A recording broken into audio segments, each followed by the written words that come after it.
హైకోర్టుకు హైడ్రా రంగనాథ్ క్షమాపణ. విచారణకు స్వయంగా హాజరైన కమిషనర్ బతుకమ్మ కుంటలో కోర్టు ఆదేశాలు ఉల్లంఘించలేదని వెల్లడి. సమగ్ర విచారణ జరుపుతామన్న కోర్టు 18వ తేదీకి వాయిదా. ఈయన నువ్వు జనాలతో పెట్టుకున్నావు, ఎందుకంటే నీకు అధికారం ఉంది కాబట్టి పేదలతో పెట్టుకున్నావు, పేదల ఇండ్లు గులగొట్టినావు, పెద్దోళ్ళని కాపాడినావు, బాగానే ఉంది. కానీ అది కోర్టు కదా స్వామి, కోర్టు కదా, నీకంటే పవర్ ఎక్కువ ఉంది వాళ్ళకి. కోర్టుకు నేను పోను, కోర్టు ఏం చేస్తుంది అని అనుకుంటే నిలబెట్టి కడిగి పారేస్తున్నది, బట్టలు ఇప్పుతున్నది. చివరికి ఏమైంది? కోర్టుకి క్షమాపణ చెప్పిండట. నువ్వు జనాలకి క్షమాపణ చెప్పడం నీకు అలవాటు లేదు, ఎందుకంటే తప్పు చేసినా కూడా నువ్వు తప్పించుకునే ప్రయత్నం చేస్తున్నావు రేవంత్ రెడ్డి అండతోటి. చివరికి రేవంత్ రెడ్డి కూడా మోసం చేసి కేటీఆర్తో చేతులు కలుపుతున్నావు కొన్ని సందర్భాల్లో, ఆ వర్టెక్స్ వర్మ ఈ విషయంలో. కానీ ఇక్కడ కోర్టు కదా, తప్పించుకోలేవు కదా, నిలబెట్టి కడిగి పారేసి బట్టలు ఇప్పింది నిన్న కోర్టు. సో మొత్తానికి క్షమాపణ చెప్పిండట. హైకోర్టు ఉత్తర్వులను ఉల్లంఘించిన కేసులో ఎట్టకేలకు వ్యక్తిగతంగా హాజరైన హైడ్రా కమిషనర్ ఏవి రంగనాథ్ న్యాయస్థానాన్ని బేషరతుగా క్షమాపణ కోరిండట.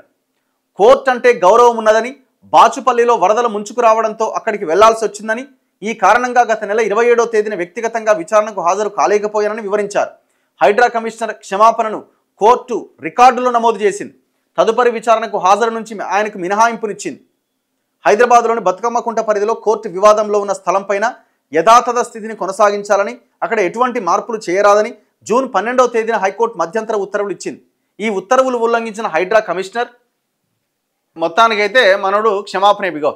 రంగనాథ్ పైన కోర్టు ధిక్కరణ కింద చర్యలు తీసుకోవాలని కోరుతూ సుధాకర్ రెడ్డి దాఖలు చేసిన పిటిషన్ను justice Bhattacharya, justice B R Madhusudan రావుతో కూడిన ద్విసభ్య ధర్మాసనం శుక్రవారం విచారణ జరిపింది. మొత్తానికి మనోడు హాజరు కాకపోయేసరికి తప్పని పరిస్థితులు హాజరు కావాల్సి వచ్చింది. కోర్టుకి బేషరతుగా బహిరంగ క్షమాపణ చెప్పిండు. ఇంకా చాలా ఉన్నాయి నువ్వు క్షమాపణ చెప్పాల్సినవి, నీ అకౌంట్ల నుంచి తీసి కట్టాల్సినవి. ఆడ ఎర్రకుంటలో కూడా ఇట్లనే చేసిండు. చెరువు కాని ప్లేస్లో పోయి 3 బ్లాకులు 5 ఫ్లోర్లకి కూలగొట్టి అక్కడ అన్యాయం చేసిండు పాపం ఆ బిల్డర్కి. కానీ దాని ఎదురుగా ఉన్న వేరే కన్స్ట్రక్షన్స్ మాత్రం కనీసం ఇంత ఇటుక కూడా కదిలియలేకపోయాడు. అది కనబడదు. మళ్ళీ ప్రైవేట్ ప్లేస్లకు పోనంటాడు, ప్రైవేట్లో పోయి కూలగొడుతుంటాడు. మరి ఎవరితో చేతులు కలిపినట్టినా ఏం ఉపయోగం ఉంది ఈయన వల్ల ప్రజలకు ఏం ఉపయోగం లేదు. కానీ రేవంత్ రెడ్డికి, కేటీఆర్కు, ఈ పార్టీల్లో ఉన్న ఈ బిజినెస్ మెన్లకి, పెద్ద రియల్ ఎస్టేట్ మాఫియాకి మాత్రం చాలా ఉపయోగకరంగా ఉన్నది.